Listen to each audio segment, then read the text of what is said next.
পরিষ্কার পরিচ্ছন্নভাবে কাজ করার অভ্যাসে পরিণত হয়েছে, তাই হয়তো কষ্ট হলেও সুন্দরভাবে কাজগুলো করতে পারি। আসসালামু আলাইকুম, সবাই কেমন আছেন? আশা করছি সবাই ভালো আছেন ও সুস্থ আছেন।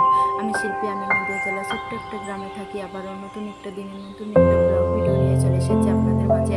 আশা করছি আজকের ভিডিওটি আপনাদের কাছে অনেক বেশি ভালো লাগবে। তো প্রথমে দেখলেন ভিডিও শুরুতে আজকে দুই ঘরের বিছানাটা উঠিয়ে কেচে দিব। তো তার জন্য আগে ওই ঘরের বিছানাটা উঠিয়ে অন্য একটা বেড কভার পেতে নিয়েছি, আর সাথে ঘরটাও গুছিয়ে নিয়েছি। তো এখন চলে এসেছি এই ছোটো ঘরটায়, মানে আমার ছেলের ঘরটায়। তো এখন আমি এই ঘরের বেড কভারটা উঠিয়ে নিয়েছি।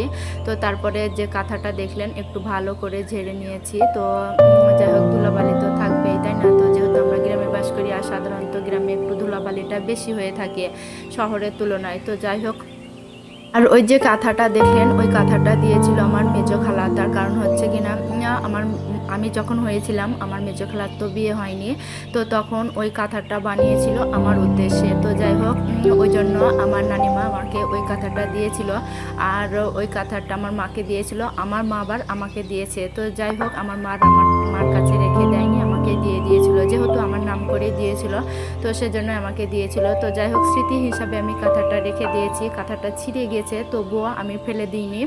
ওই কাঁথাটায় আবার নতুন করে আমি তাবি দিয়ে সেলাই করব, কিন্তু সেই সময়টা আর হয়ে উঠছে না। তো যাই হোক, এখন চলে এসেছে তো যেগুলো কাপড় চোপড় কেচে দিয়েছিলাম, তো অনেকগুলোই কাপড় চোপড় হয়েছিল। তো যাই হোক, সেগুলো সব কেচে ধুয়ে মেলে দিয়েছিলাম। তো এখন শুকিয়ে গিয়েছে, তো এর মধ্যে আর ভিডিও করা হয়নি। তো বোন এসেছিল, ওর সাথে গল্প করতে করতে আমি কাপড়গুলো সব ভাঁজ করে নিয়েছি। আর এখন আমি যে মোজা, হাত মোজা, তারপরে আর এই যে সোয়েটার, টুপি, এগুলোই আমি একটা পলিথিনে করে রেখে দিব আর কি। তো যাই হোক, এগুলো এক জায়গাতেই থেকে যাবে, যেহেতু ছোটোখাটো জিনিস আর কি। তো সেজন্য আমি এই পলিথিনে করে আলমারির একটা কোনায় রেখে দিব। তো যাই হোক, আমাকে আর আবার যখন শীতকালে বার করব, তখন আমাকে আর কি বলবো, ঠিক বুঝতে পারছি না, একটা একটা করে আমাকে আর করতে হবে না। এক জায়গায় সব মোজা, টুপি, হাত মোজা সবগুলো এক জায়গাতেই থেকে যাবে। তো যাই হোক, এই তো কাপড়গুলো ভাঁজ করে নিয়েছিলাম। তো বোন চলে গিয়েছে, এখন আমি আলনাতে যেগুলো রেখে দেওয়ার মতো সেগুলো রেখে দিব, বাদ বাকি যেখানে যেটা রাখার দরকার সেখানে সেটা রেখে দিব। আর এই যে এই হিজাবটা দেখছেন, এই হিজাবটা সমানে শুধু পড়ে যায়, কারণ একটা পিচ্ছিল টাইপের ওই হিজাবটা। তো যাই হোক, এই আলনাতে রাখা যায় না, শুধু পড়ে যায়। তো যাই হোক, আমি উপরেরটা রেখে দিয়েছি, যেহেতু নামাজ পড়া হয় তখন পড়া হয়, তাছাড়া আর পড়ি না। আর যেহেতু এখন তো একটু গরম পড়ে গিয়েছে, তো হিজাবটা পরে কাজ করতেও অসুবিধা হয়, কিন্তু যারা অভ্যাসে পরিণত হয়েছে তারা হয়তো করতে পারে।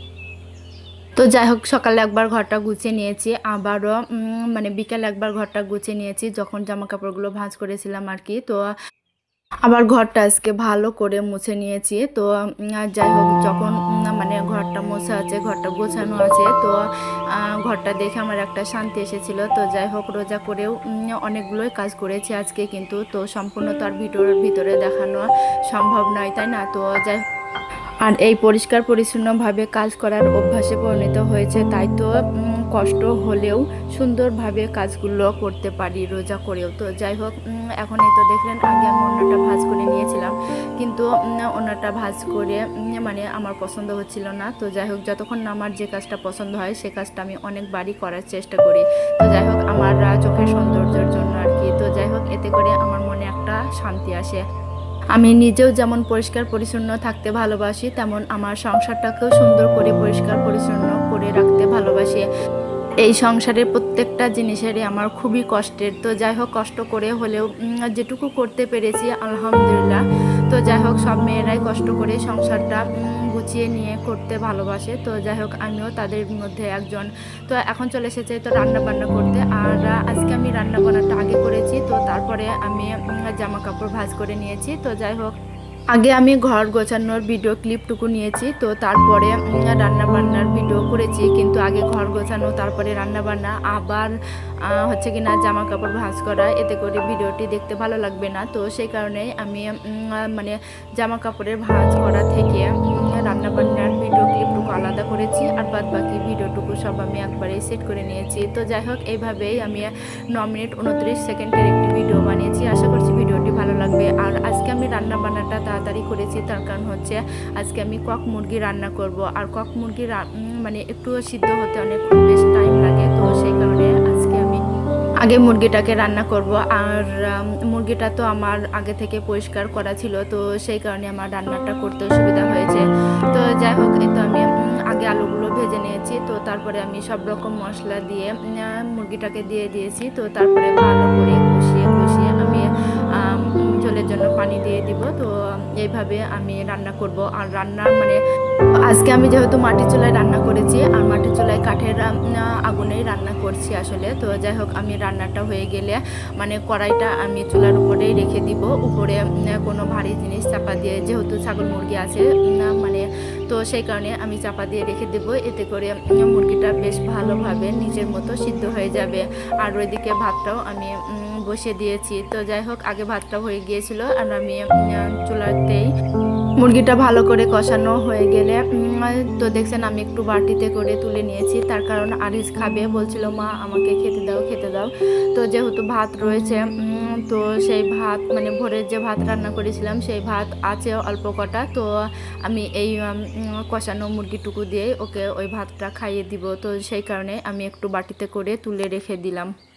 আর প্রত্যেক দিনের মতো আবারও আজকে বলছি, ভিডিওর এই পর্যন্ত যারা আছেন ভিডিওটিতে একটা লাইক দিয়ে দিবেন প্লিজ। সাবস্ক্রাইব করে পাশে থাকা বেল আইকনটা প্রেস করে রাখবেন, যাতে করে আমি নতুন ভিডিও পাঠানোর সাথে সাথেই আপনার ফোনের নোটিফিকেশন চলে যায়, আর আপনি আপনার সময় সুযোগ বুঝে ভিডিওগুলো দেখে নেবেন।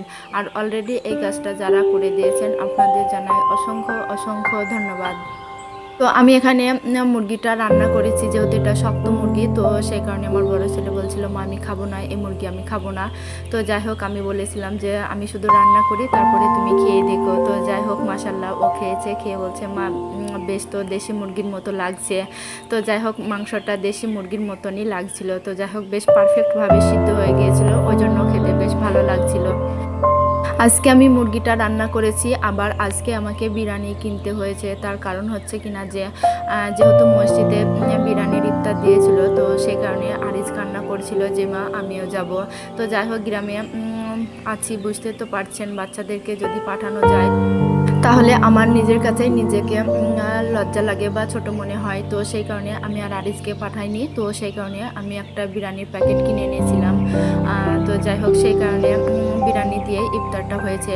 আর আলহামদুলিল্লাহ আজকে আমার বোনের মানে ভাসুর ইফতার দিয়েছিল, তো সেটাও পাঠিয়ে দিয়েছে আমার বোন। তো যাই হোক, এইতে আজকে বেশ ভালোই হয়েছিল আলহামদুলিল্লাহ। তো যার রিজিকে যেটা থাকবে সে যাই হোক না কেন, যেখান থেকেই আসুক না কেন চলে আসবে। তো যাই হোক, আজকে মুরগিটাও রান্না করেছি, সাথে বিরিয়ানি হয়েছে। আমার ইফতারটাও বাড়িতে আজকে আমাকে বানাতে হয়নি। আর আজকে যেহেতু আমি অনেকগুলো কাপড় চোপড় কেচে দিয়েছি, তো সেজন্য আবার কল টিপে আমি পানি বার করে কাপড়গুলো সব ধুয়ে নিয়েছি আসলে।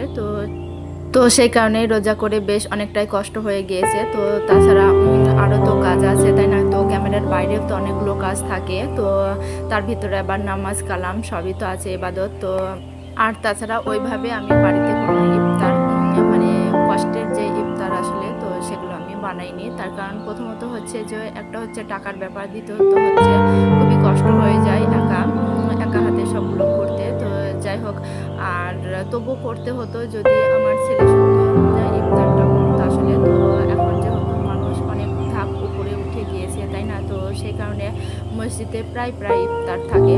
আর ছেলে রোজায় যেহেতু রয়েছে, তো সেই কারণে মসজিদ ইফতার দিচ্ছে, যাবে না কেন, তাই না?